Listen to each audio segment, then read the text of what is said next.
What's up, everybody? It is your boy, Sports Boy, aka Jesse Gibson. It's another episode of Hobby Nonsense. Strap right in for a fun episode, especially because this is something that you would think we would have talked about maybe a dozen times already, but something that we haven't really paid enough attention to, given enough credence to on this episode. We're going, or on this show, but on this episode, we are going to talk mainly about TCGs. Not just Pokemon either. I actually have the owner, Evan Garrett, of a little card shop. And this is, for those who don't know, if they think it's called their local card shop, actual naming is Local Game Shop, LGS. There's a fun fact. Maybe you did, maybe you didn't know that, but now you definitely do. You're welcome. Evan is going to be joining from Dragonfire Games. And then we also have another guest who's going to be coming on just briefly to talk about something special going on with TCG. It worked out really well to do a TCG episode today because of that. But before we get into all that, let's talk about a little bit of news, things going on in the hobby. It's been a whirlwind. Stephanie, on last episode, we talked a little bit about the Topps conference, right? Well, we talked a lot about it. After that Topps conference, it was the GaryVee extravaganza, if you want to call it that, for last week. We just have to go ahead and put this out there. VeeFriends is insane. Like, if you don't know about that already, VeeFriends is an absolute insane monster of a product right now. I'm not saying that in a, like, hey, you need to go out and get it right now type of thing, but it's just, if you look at resale values, it has gone extremely high. I was talking to a friend. In fact, I mentioned this briefly on the SCN podcast today. There is a card that got pulled from a $25 booster box, and it's actually a guy that I'm buddies with from the show. He messaged all the time, and he's like, hey, I pulled this, I think it's Empathy Elephant sketch card, and it shows the artist is GaryVee. GaryVee signed the back as the artist. The one that sold originally, when he first drew that and put it up for auction, sold for over $200,000. Granted, that was October of 2021, and that was the height of the card market, right? So a lot of things sold over price. However, it is like some people are estimating around six figures for that card right now. I don't understand some of it. I do get, I to some degree I do, though. So when you think about the idea that there are people buying this product not because they are overly invested in VeeFriends. VeeFriends is a fun idea. In fact, Gary is going to be coming to our studio in the coming, actually a week from now, to record a Sports Cards Nonsense episode. We'll talk a little bit about VeeFriends, but it's like so big that Gary, this guy who I think he may be a billionaire, someone threw that out there. I haven't double checked that. He's going around to all these shops, breakers. Basically, if you are talking about VeeFriends, he's trying to get involved with it. That marketing machine that is GaryVee, his social media, the V conference, all of this stuff that he does, there are true believers in that. And that's what they're buying. They're not buying VeeFriends, the product, the positive characters that were developed here in the United States versus like a Pokemon product that is mainly housed out of Japan and sold primarily here in other countries. This is a product that people are buying because it's an entrepreneur out of the US that they're like, oh, I follow this guy all the time. Everything he says is gold and it's genius. Granted, of course, he has misses. And I think a lot of us would be, remiss if we didn't point out like, oh yeah, I don't always love his content. But there are people that do. They love everything he does. And those are the people that are going absolutely fanatical for it. And then everybody else is like, oh, well, I think what he talks about a lot of times is pretty good. Like, it turns out to be a good investment, at least for the short term. I think the big risk to everybody is that what this is? Is it a short-term play? Everyone uses the term pump and dump. I don't think so. I will be honest. I don't think so. It sounds to me like he is really putting some investment time and money behind this product.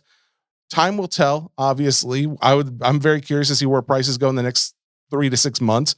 But if you look when they came out on the website, I think you could get them for $150, maybe it was $180 for a hobby box, something like that. You could get a booster box or a blaster box, whatever they call it, for $25. When Topps had a launch day on the 11th. Or I'm sorry, not the 11th. It was on Wednesday last week, the 7th. You could go out and buy it at those prices. Retail on or resale on eBay, it's like $100 for a booster box. And it is almost $500 as of a sale yesterday for a hobby box.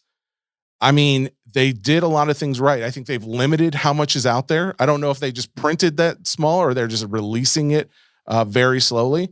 But I know as a breaker, I took 10 cases. And then after I realized how big it was getting, I immediately went back. I said, hey, can I get more? And they said, no, they're completely out.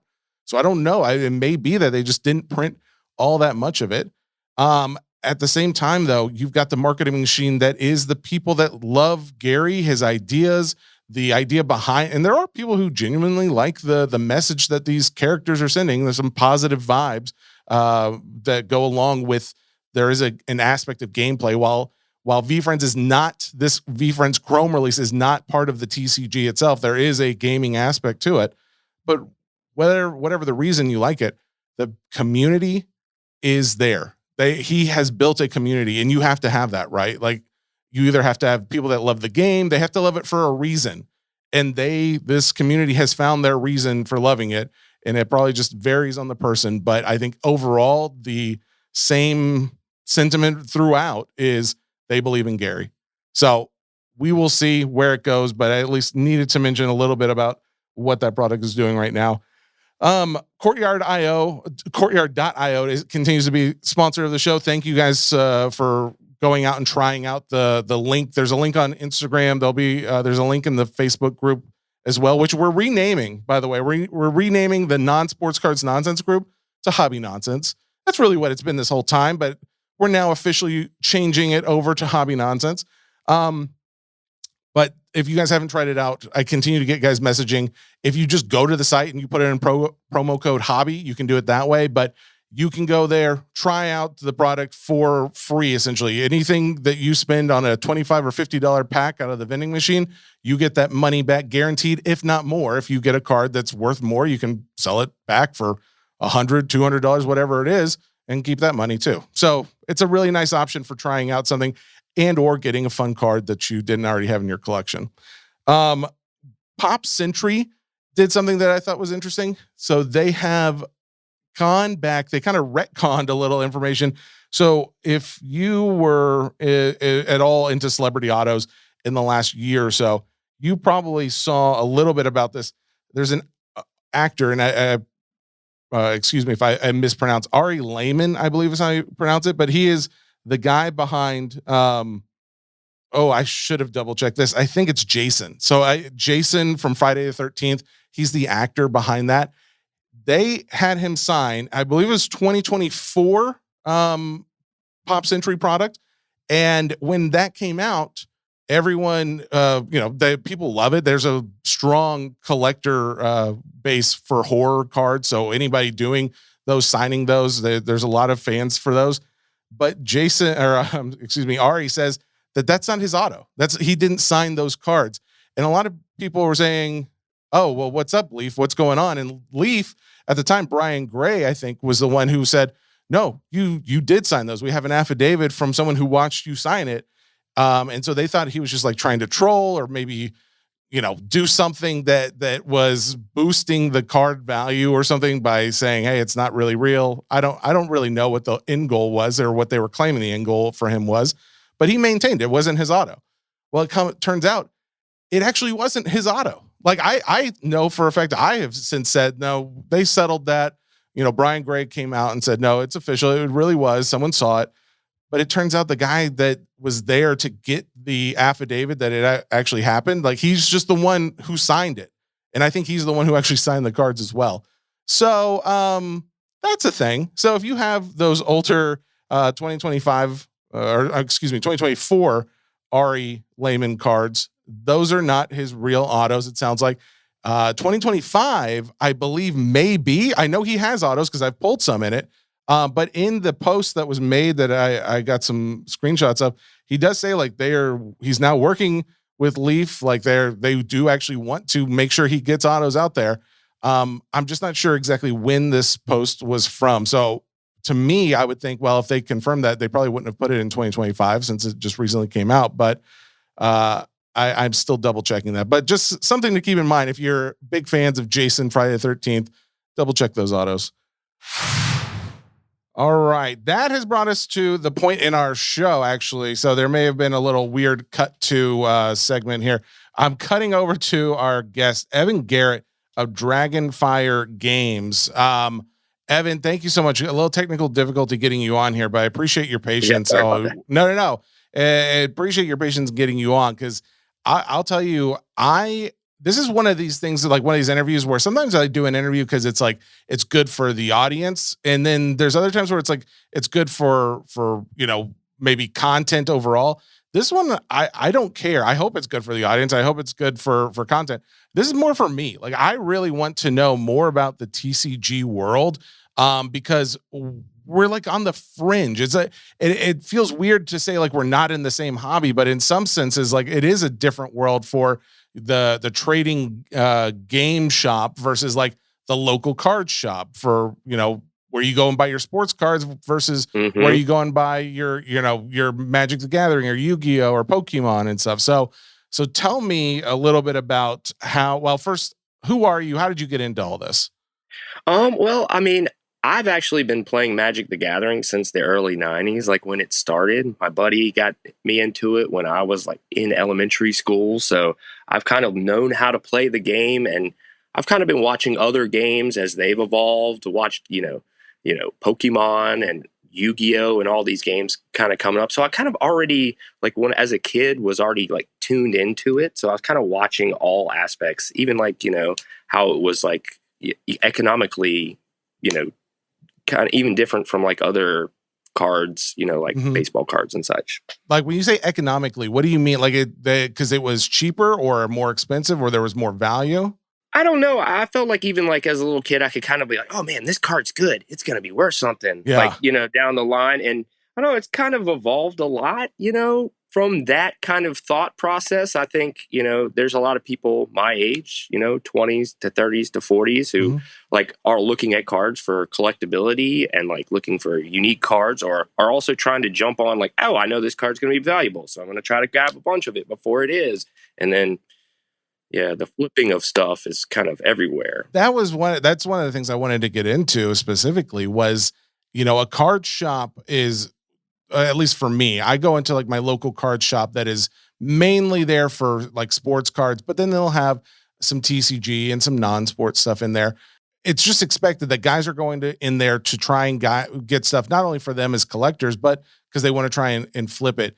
Would you say like the guys that come into, say, your shop, what kind of percentage do you think would be there mainly because they're either playing the game or they're collecting it, or because they're trying to flip product? We really don't kind of incentivize people to flip product. We do a lot of like pack limits. We kind of want it to be somewhere where people can come and play. I'm maybe different from other cities because Lynchburg City is maybe not a very big city compared to like maybe Richmond or some of the bigger cities in Virginia.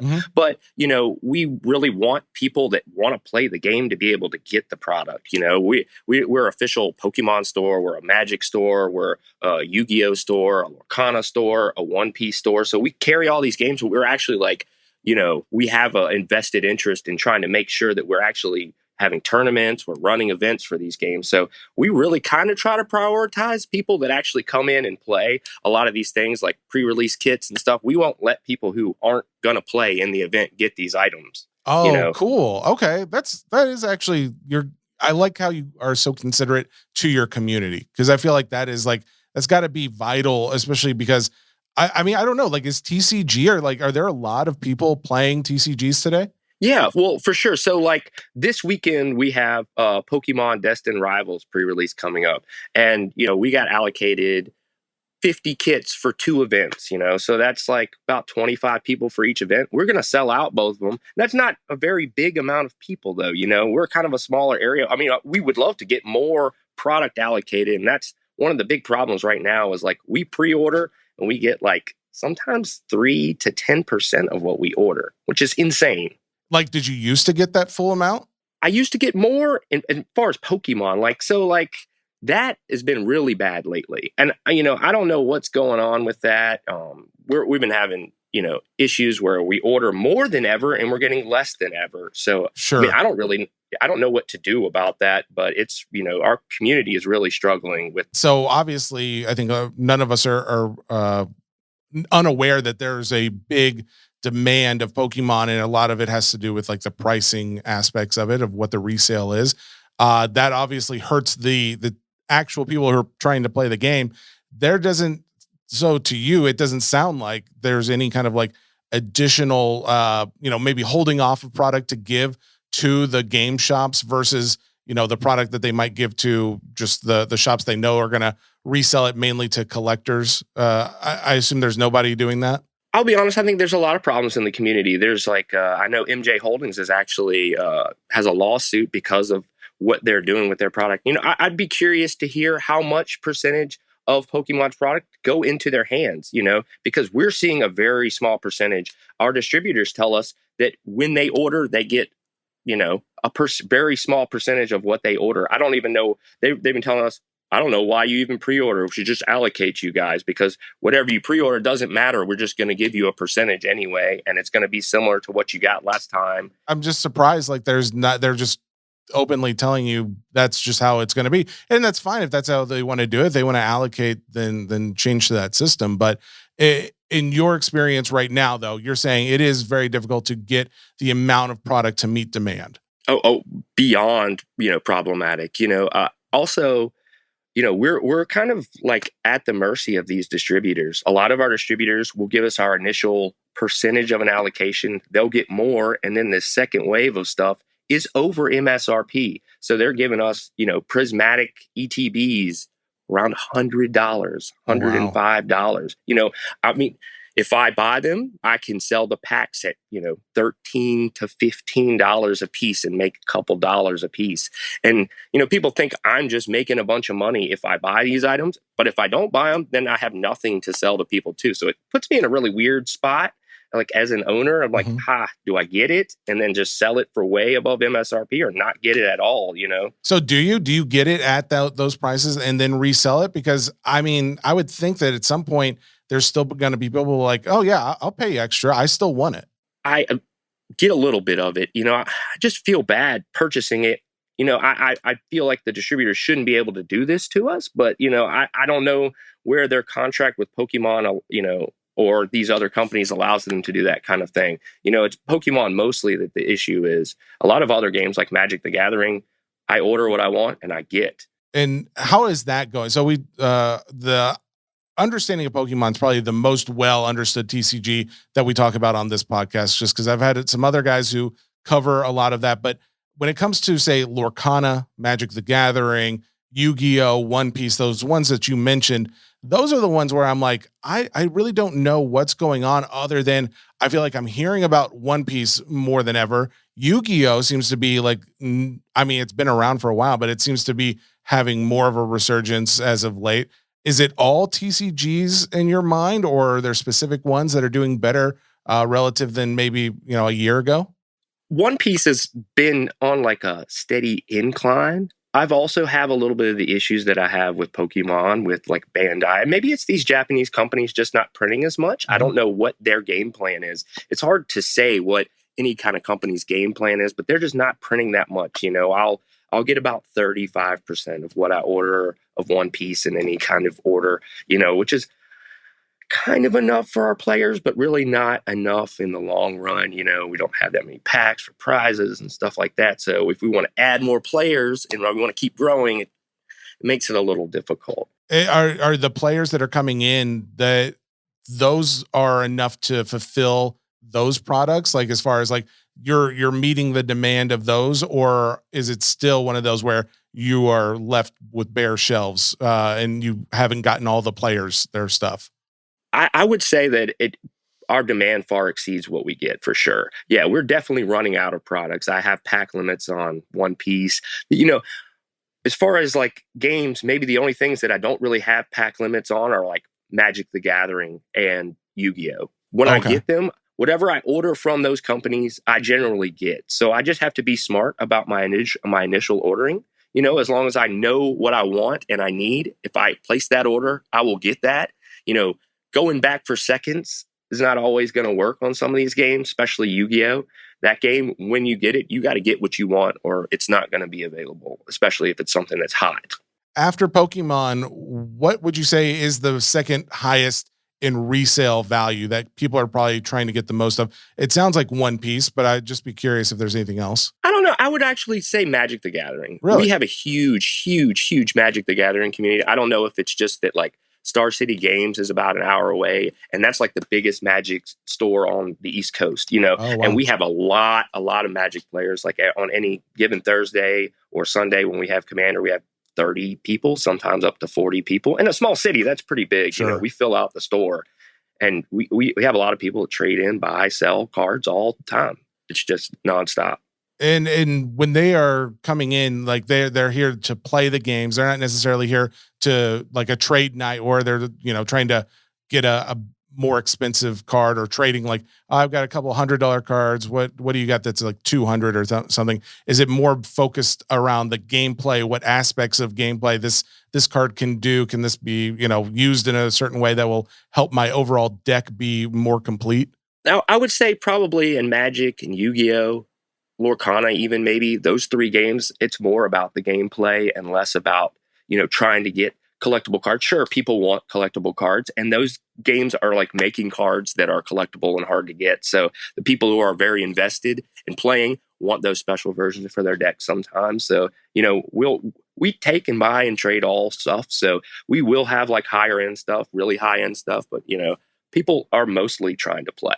Well, and I think most of us have heard, before even Pokemon where it was hitting the numbers, it was hitting as far as some of these auctions that have sold for individual cards. You've heard of like, the Black Lotus Magic the Gathering card, or maybe one or two others.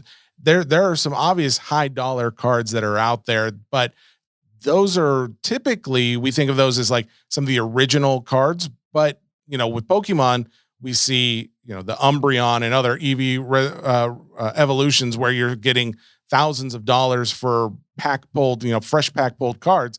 Are there cards similar to that in any of these other TCGs that are, high dollar right now? Oh, for sure. Now, they're going to be as hard to pull as like the Moonbreon or the Sunbreon or any of that stuff. Like a lot of One Piece cards, they have a lot of manga rares because the game is, based after movie, manga, all that stuff. People are, after those special manga rares.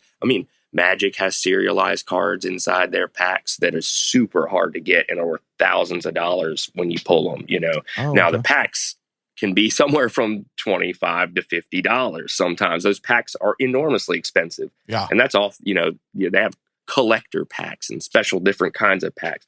Now, we might see some of these games, go in that direction in the future. I believe it could happen.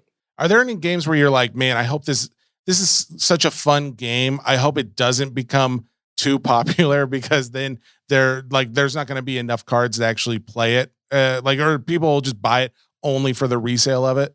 There's a few games. Like I still feel like Pokemon's more bought for collectability than playing. There's people that play for sure. And like I said, we will sell out our pre-release, and our events will be well attended. But there's still just so many people that collect it because it's cute and it's neat.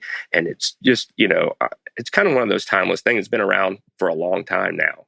Earlier in this show, I talked a little bit about the VeeFriends product because it just came out last week. I assume you're familiar with VeeFriends? Vaguely. Is it playable? I honestly love that you do not know exactly what VeeFriends is. That answers a question to me, because VeeFriends is a product that a guy named GaryVee kind of invented. He kind of pushed it and started it. He's a big entrepreneur and does a lot of like talks of encouragement and like you can be your best. Yeah, he's a really nice guy. In fact, met him several times. Always been a terrific person. The problem comes where like guys are going after this new card set, and this newest one came. They partnered with Topps Chrome, and so there's a VeeFriends Topps Chrome release that came out. Oh, this is sounded familiar. This came out last week, and when it came out, like for the, I guess the consumer at the website, like they had a limited amount you could buy on the website, and you could buy like a hobby box for maybe $150 to $200 or something. And now they're reselling for $500 as of yesterday on eBay. There were sales that's that high. And it's like, it started out as a TCG. At least before this product, the last couple have been an actual trading card game of it. But this is its own thing. It's just for the collectability of the cards. Has that So ever no happened? play? Yeah, No gameplay at all? so no gameplay at all at that point. Is that a thing with these TCGs where they are making cards that are only for collectability? I mean, sure. I mean, I from what I understand, especially from the players, cards like that Moonbryon was not a playable card. I mean, that card's worth $1,700, but you can't play it. Oh, I didn't realize that. I mean, you can play it, but it's not good. You know what I mean? Yeah, in the meta, it's not a usable card in the decks that are viable at the moment. That kind of thing. Even when now that card's not in standard right now anymore anyway, but when it wasn't really played. I gotcha. Okay. So then, well, this whole VeeFriends thing has got a craze around it, and people at a time they were like, well, they don't think it's going to be popular, or they don't think it's going to make it because no one's playing the TCG. And obviously, if you've never heard of it, it didn't get very popular in your area, but now they've kind of curved it. And it sounds like maybe, I don't know if they'll go back to TCG again, if they'll continue to do different sets for just collectors and just for the gameplay aspect of it. But it made me think, like, how many TCGs come through in a given year that don't end up, taking off, that end up being like, oh, they tried to push it and it just didn't go anywhere. Can you think of, is that a common thing for you? I wouldn't say that like the games just like die off necessarily. Like we had I don't know if you're familiar with Flesh and Blood trading card game, but when that came out a couple years ago, Legend Story Studios is the name of the company that has that game. It was very popular for a while, and it just kind of died off. It has like a thing where you play with a hero and they have some equipment, and if something happens to the hero, if it wins too many tournaments, it becomes banned. Oh, so okay. Like your cards become banned over time, and people would have to buy a deck, and then when that happens, if that card gets banned, do you see value drop for it? Is there demand for the single to go down? So once it gets banned, it's a lot harder. It has no value, basically. Players can't play with it, and so like a lot of the equipment is going to be specific to that particular hero, so that equipment goes down in value. I guess I should ask, I mean, more monetary value. Like if there's like a resale of that card, does that go away completely? A lot of times, unless it's a special version of the card, it's going to have some value, but it's not the same. Okay.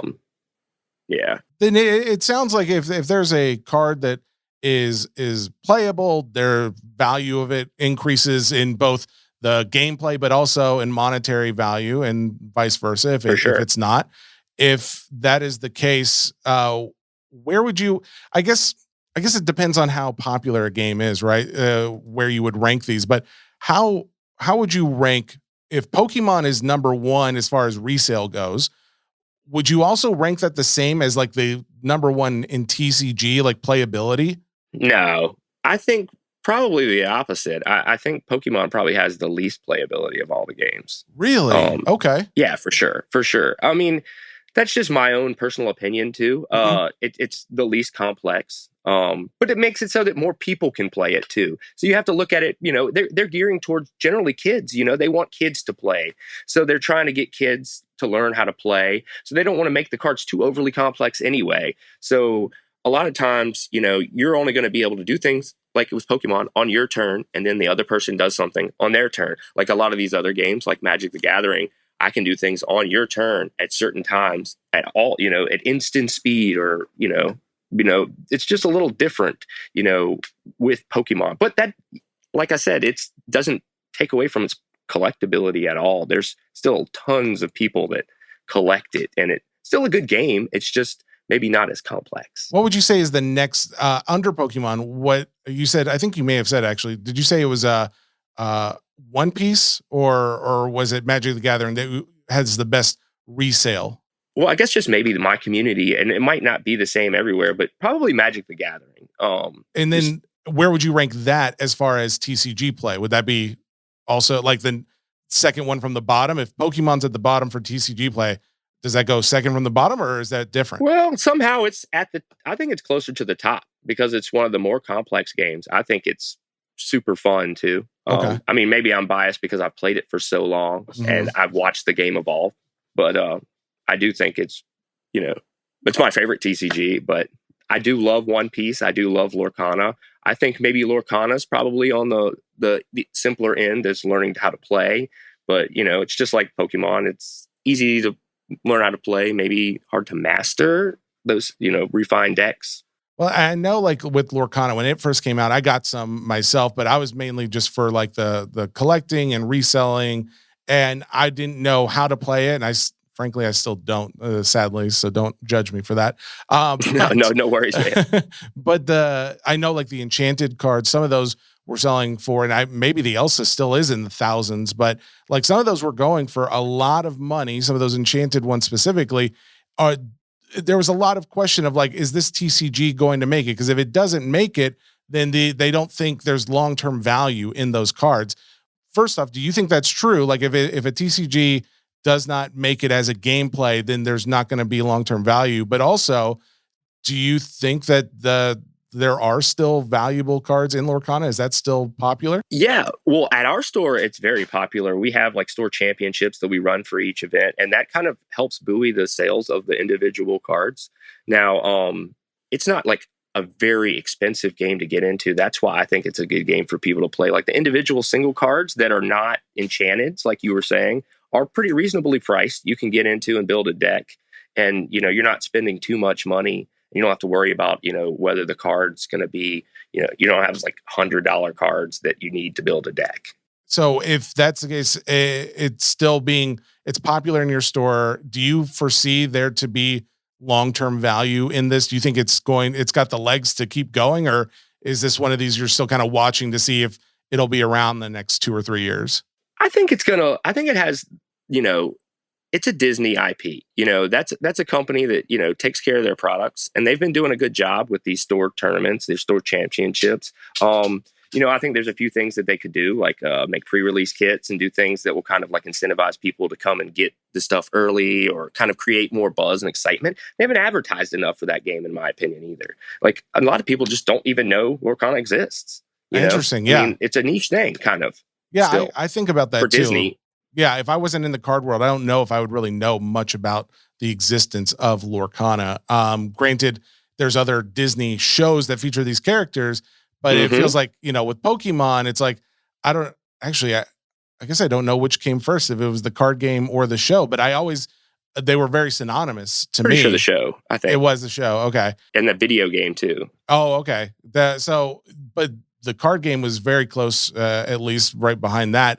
And then you also have like now Magic the Gathering has inked some deal where you're going to see a whole cinematic universe of Magic the Gathering stuff. Plus the fact that they're partnering with Marvel, and they did Lord of the Rings. And so you got these sets coming out, and Disney already has like characters in these movies, but there's not really much talk about the gameplay version that is even available. So yeah, it's made me wonder like, is Lorcana, was it like a flash in the pan? Was that like a big thing, or and now it's died, or is it going to keep going? Yeah, I guess that's just one of my questions is will we continue to see more Lorcana down the road? And I hope it is. If it's popular enough to be one of the more popular ones in your shop, then that makes me feel better.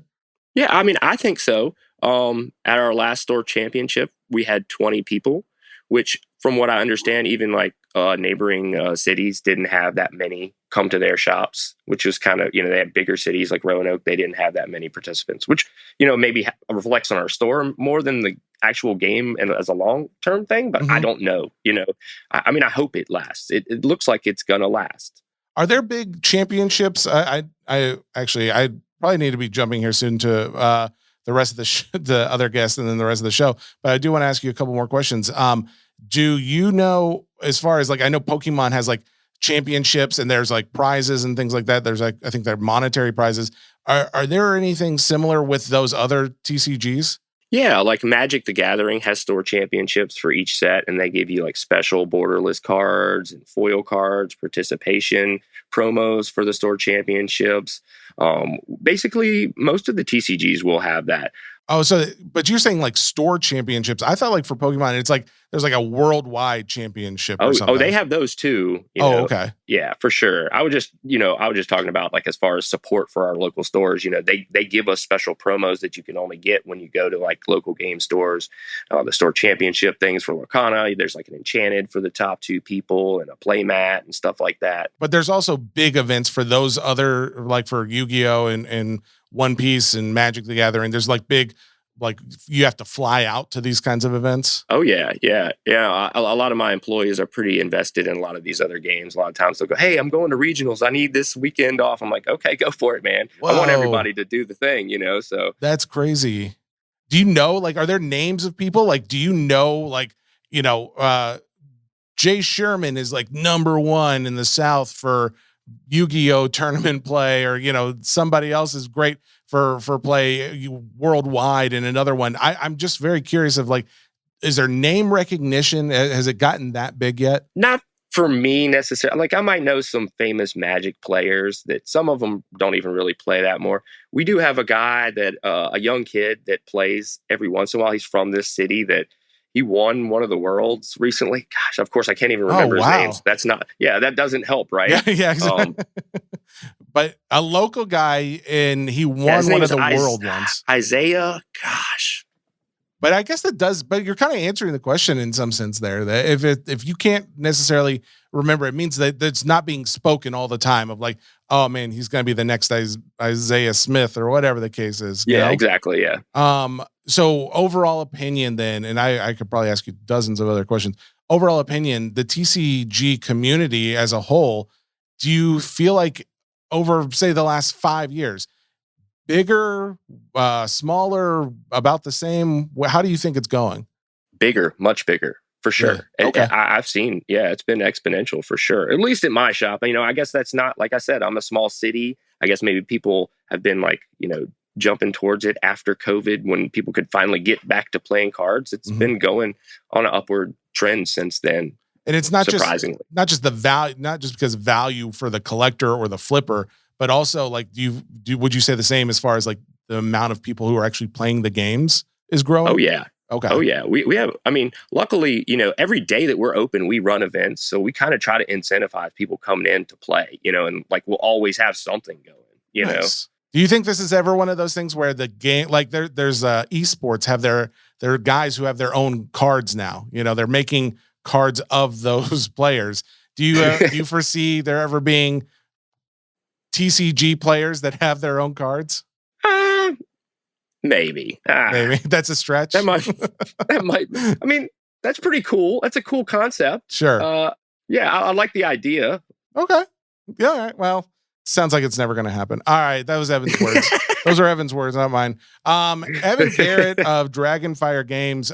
You said, where in Virginia are you located? I'm in Central Virginia, Lynchburg, Virginia, which is like about an hour out of Roanoke. Okay, awesome. And if anybody wants to follow you on social, is it just Dragonfire Games? Yeah, we're just on Facebook. We just post our stuff there. We don't do a ton of advertising. Like I said, we're not a huge store, but we have a big following. Nice. Okay, very cool. Well, hey, I really do appreciate it. You coming on, giving us some information. Hopefully, down the road, we can maybe have you back on in the future, pick your brain a little more. That'd be great, man. I had fun, man. Awesome.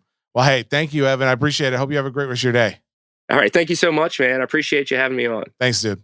All right. So that was Evan Garrett of Dragonfire Games. I think Evan actually was very knowledgeable about all of TCG, but specifically those 5. It feels like those 5, Yu-Gi-Oh, Magic the Gathering, Pokemon, One Piece, and Lorcana. Those are the ones that everyone's talking about.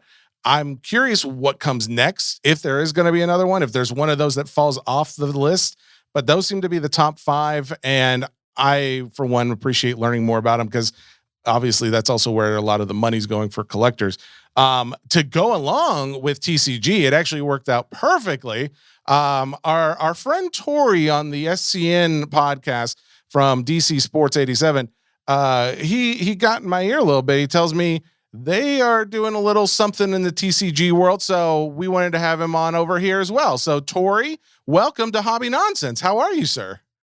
Thank you. I'm wonderful. It is great to be introduced and join yet another of your ventures and get to talk about another side of this wonderful hobby here. So I know there's a lot of overlap in this collecting Venn diagram we all live in, but yeah, glad to be here. I really feel like one of us should have someone else in the room just kind of like yelling at like the microphone just to kind of give a similar feel to the SCN world. But we'll try and make do. It's a foreign world for both of us. I'm gonna have to adjust to like you open your mouth and start talking, and there's not something barking at you from your left over there. That's a new kind of way to do this, but I'm gonna try to be professional and roll with you on it. All right. Well, thank you very much for being professional. That being said, the TCG is a focus of this episode, but it's always been a part of the card community, at least in the last 25 to 30 years, especially when you think not just Pokemon, but Magic the Gathering before that. And since then, as we learned in the previous interview, there are more and more people collecting now than ever before. But even back then, in the early 90s, early 2000s, there was value. People were holding on to these cards as collector's items. So inevitably, that means that if there's value, there's going to be people selling them. You represent DCSports87. Obviously, the name sports doesn't always indicate that you guys would be doing much in the non-sport or TCG world. But do you guys, I know personally, you guys have been selling some of the Star Wars and other stuff we've been doing. Do you guys, are you trying to expand into that more? Yeah, for sure. So we run a pretty good bit in the TCG and non-sports world already. We've seen those numbers go up a lot this year, though. So year to date, we're running about 10,000 cards each, sports, non-sports and TCG, at roughly $300,000 in inventory. So about a $30 card average per month. So, we're already coming up on, about $1 million sold in each of those and about 30,000 cards. So it's exciting for us. At our volume, that's still only about 8% of our overall auction volume on eBay. So it's just one of those things, like you said, we're seeing more and more people get into it. And so we really want to expand and kind of lean into that. Since I think we're seeing more people who even we knew traditionally as sports only guys dabble in Pokemon and Magic and Lorcana and everything, along with the, Marvel and Star Wars and all the other non-sports. There's so many popular franchises out there that it seems like everybody's found something to kind of give a shot outside sports. So yeah, definitely trying to do more of it and excited to try to make that a goal of ours this year. Let me ask you, have you ever played any of the TCGs like Pokemon or Magic the Gathering, anything like that? So only once in my life, and I couldn't tell you when it was. I want to say this was probably middle school when the Star Wars CCG sets came out. Yes. I remember me and my friends buying packs of those, and it was kind of a half play, half collect thing. But that is the only time I have ever really gotten into it in my life, and many years removed from that. But that's my one experience. I'll tell you, you honestly have done more than me, even though like I talk about it a lot and I like it. I have watched many people play. Like, I don't know why, but I would like in both school and like even at some of these LGS, like the local game shops, I've been in there and I like to watch them play, but I've never had an opportunity where someone is willing to just be like, all right, this is how you would play this game. These are the steps. Now, granted, my 11-year-old nephew has tried to teach me how you actually play Pokemon.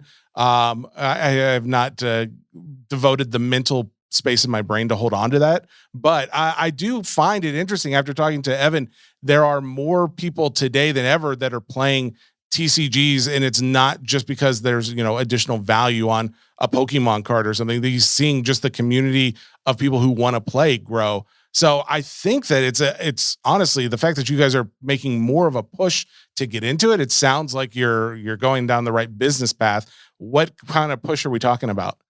Yeah. So, we want to be able to offer some incentive for people to get into it. So what we're doing as kind of a promotion towards that end is we're putting a 95% payout floor on consignments for TCG from now through the end of June. So anything we get starting now through the end of June, we just emailed this out to our customers today as well. The lowest payout you'll get is 95% minus 99-cent listing fee. So, our goal is a lot of people haven't tried us before. We know that, like you said, the name is DC Sports, so maybe it's not as natural of a connection for people who are into TCG and non-sports. But money is always a great motivator. And so the strategy here is, let's give people a little extra incentive to give it a shot. If you've got 20 cards, you've never used this before, send them over. You're going to get paid more than if you sold them on your own or through anybody else. And give us a shot, and let us prove that we're a good group to work with on that. And hopefully that can kind of kickstart us doing a lot more of that for the rest of this year. I think I'm very excited about this. I'm very interested too to see what kind of numbers you get in TCG. Will you guys keep track too of like the different TCGs that you guys get? Like how many of like a Pokemon versus like a Magic the Gathering or something like that? Yeah. So we have all the numbers broken down. I can't say I came prepared with all the analytics. No, but, that's okay. We certainly, we break TCG down into game. We break non-sports down into franchise as far as all of our sales volume and things like that. So it's pretty easy to do some of that quick research. And so same, what you just said, a month or two from now, definitely want to look and see, hey, what are we seeing that we didn't see before? What are we seeing huge spikes in? Like I know even without this promo, Yu-Gi-Oh has really taken off for us in the last month or so.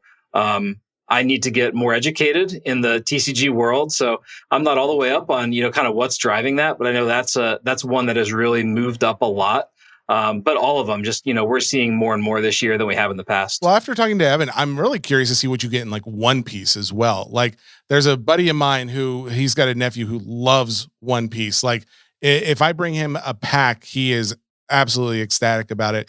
And I didn't really realize just how long it had been going on, the animated and the comic series and things like that, but also like just how big the card community for that has gotten. He said, I think that he has to do pack allocations or pack limits. For guys coming into the shop. So I'd be curious on that one. But honestly, all the top 5, I think is what I'm just going to start calling it. I don't know if I've heard anybody else say it. I'm going to go ahead and claim that I coined the phrase. The top 5 TCGs at this point do seem to be Pokemon, Magic the Gathering, Lorcana, One Piece, and Yu-Gi-Oh. Now I'm kind of going to rely on you to see what kind of where does that land as far as what guys are buying and what guys are sending in. So I'd be curious down the line to see what we find out. Yeah, same. Yeah. And we also, I can say, I haven't pulled all the hard numbers, but even just anecdotally, when we look at a lot of our bulk buyers, these guys who are buying, a couple hundred cards a week from us on eBay, there's been more diversity in buying, I think. And this goes both from guys who used to be locked into one sport that are now buying multiple sports, guys who used to be sports only. We're now seeing Star Wars cards and Disney cards. I think there's a lot there that's really started to move. So yeah, same. I'm very curious to see as we really push into this more. If we talk in a few months, what is the stuff that's really spiking? Where are we having a lot of success? What's coming in? It's kind of it's a world we've been in. We've obviously sold a lot, but we want to do a lot more. And so really making it a focal point for the first time will be very interesting to see how that, what direction that takes us. Now, this is not under that same umbrella of TCG special that has the 95% payout till the end of June. But I am curious, is the VeeFriend thing still going on? Is there anything going on with that? Yeah, we got a good bit of that in. We got some from you. We got some from Filth Bomb, from a couple other break partners. We haven't seen a lot come in from kind of your everyday customer yet, just because a lot of those guys, I think, got in breaks on release day. There's people kind of deciding, do you want to hold? Do you want to sell right away? I know the buzz around that was crazy last week. We ripped a couple boxes here in the office too. Yeah, we did. I will say, I thought the Game On, like that Game Boy style insert, we got one of, very cool card. So yeah, it's really exciting to see what Gary and his team have done with that. We've had some conversations with those guys in the past too. And very cool product. We've gotten a chunk in. And so, later this week when all those auctions wrap up, very curious to see what the, secondary singles market is like, because there was just so much heat, I know behind everyone who was running breaks and selling personals and people trying to pre-order boxes and all that, over the last couple of weeks. Yeah, no, I mean, that's probably even an understatement. The guys, and it wasn't, what I found the most interesting was the majority of people that bought from me in breaks and stuff, I had never heard of. Like, they were new. I think a lot of them were new to the app in general, but there was a lot of people just going after specifically VeeFriends only. And they were like, oh, that is like my character, or I know somebody who collects that one.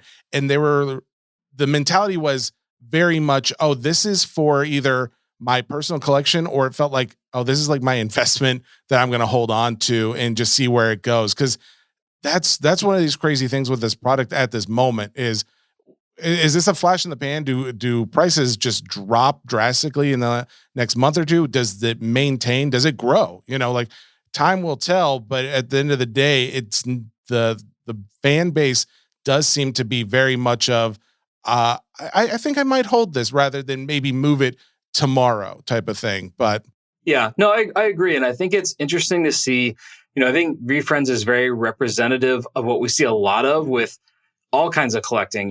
When it comes to sports, you're tying to your sports team or your favorite player, things like that. But I think there's more, flip, there's more collecting sets, things like that in sports.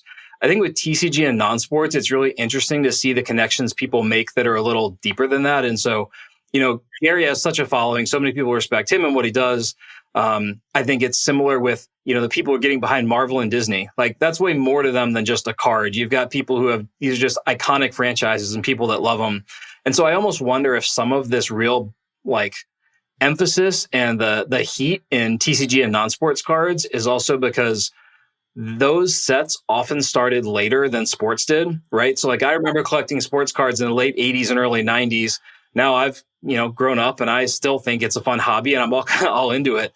You look at Pokémon that was mid to late 90s. So maybe it started a little later, but you've got those people kind of coming to be adults. They've got kids. And so I think there's just so many different angles there where it resonates in more than just a collection. It's, hey, I used to do this and it's fun. I want to show my kid. Or there's, kind of the gamification of some of these sets that's more than just a collection. And so it's really interesting just to see all the different angles. And I think there's a few more of those represented in the non-sports TCG world than there are just in sports cards, even though there's certainly some similarity there. Yeah, I'm really curious to know like who listens to this that is, maybe they're sports cards nonsense fans, or they just happen to also like collecting sports cards. What kind of overlap we see between those two? Is it just dedicated like the non-sport collector versus sport? But I think you're going to find is going to be a lot of overlap between like, hey, I like what I like and that's what I collect or I play. And those are the cards that I may be moving more of. So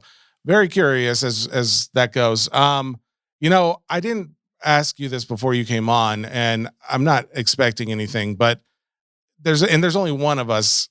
Is there a game of any, like, do you have one question, like a quiz, a trivia question? You have nothing. That's okay. I really didn't prepare a game. I know. I really should have. I tell you what, this is not really non-sports related, but it's a quick trivia question for you. Because I asked a few guys in the office today, and I was surprised. Many did not know this. Oh. So BGS, PSA, and SGC. We all know the graders, right? Yes. Can you tell me what each of those three abbreviations stand for? Beckett Grading Services. Beckett Grading Service or Services? That's correct. Okay. SGC is hang on. I know. Hang on. Yeah, I mean it's not like they're a sponsor, Jesse. So if you get it wrong, you have nothing to worry about. Exactly. Now, if I got this wrong on SCN, it'd be a whole different world. That would be trouble. Oh no, sports grading cards? That's wrong, isn't it? Sports Card Guarantee Corporation. Sports Card Guarantee. Tell me nobody got that right.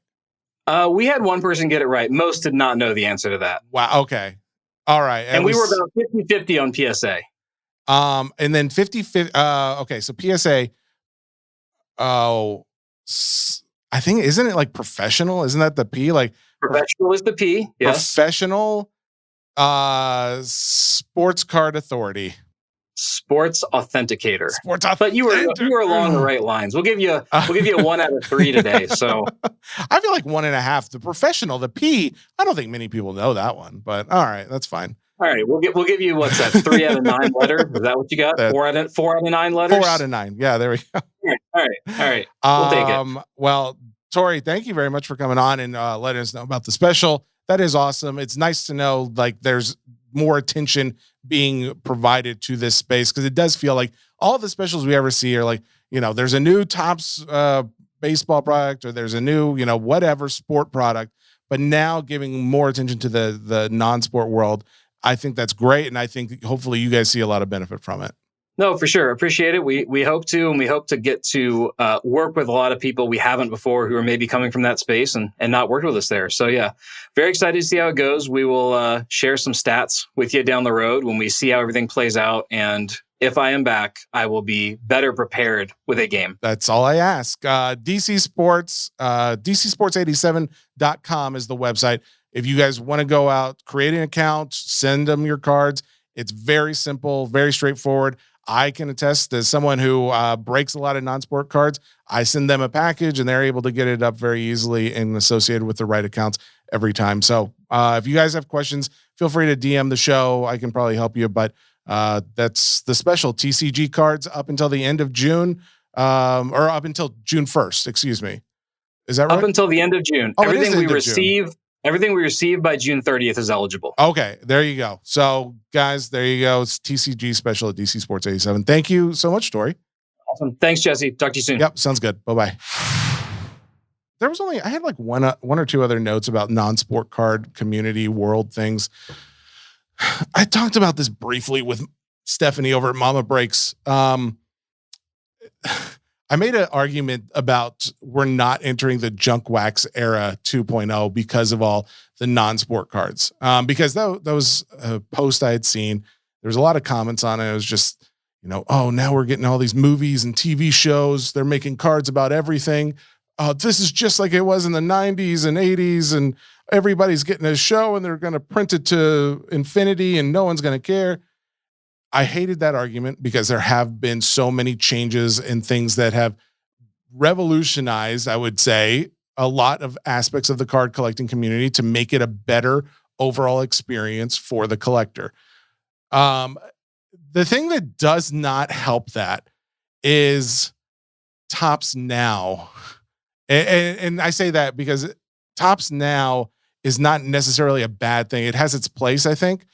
Topps Now, and then there's Panini Instant, and I'm sure, I don't know, actually, I have no idea if Upper Deck has a version of that or any other company, but I do not care for the fact that we are now getting Pope trading cards, and then Leaf is making Pope hot dog card, that. To me, it's at some point, it's like there should be probably a line drawn, and I don't know where that line is because you already have Marvel movies and you have sports people, and that makes sense. Right, there's already licensing deals in place for those things. And then you got Mr. Beast on a card playing for a charity soccer match. That was cool. And it's a little outside of that, but then it's I would imagine that line falls somewhere between religion and entertainment, movies and sports and things like that. I'm kind of shocked that they went that route because that's where, to me, I think if anything has felt like, oh, we're entering a junk wax, it would be making cards of things that have no association with the hobby in general. And that just does not feel like there's a sport aspect to it, an entertainment aspect to it. It's just hey, this happened. It's oh, this bridge got built. Let's get a bridge card, these kinds of things. I don't want to see more of that. And it's not because it's specifically religion. It's just it doesn't have any real association to the collectability of the hobby. And maybe I'll fully admit this is something that I do a lot because I like to think I'm pretty humble. And I know by saying that I'm not humble, but I do think there's a level of humility where I have to admit I could be wrong. And maybe everybody loves Pope cards and everyone's collecting Pope cards, and that's just a huge thing in Catholicism. I'm not familiar myself. However, it just seems weird to me. But hey, you have Leaf and Topps making cards at the same time, so who knows? Maybe I'm completely off. I would prefer personally we stick more to the things that are relevant to the hobby and or people that are invested in the hobby. When I say that, I mean both time and emotion, not just money. But yeah, hey, maybe there's a big segment of the hobby that loves them, the hot dog Pope card from Leaf. We'll see.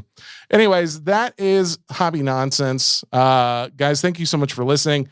We'll be back next Monday with another brand new, great, fantastic, spanking new episode. Can't wait to see you there. Goodbye.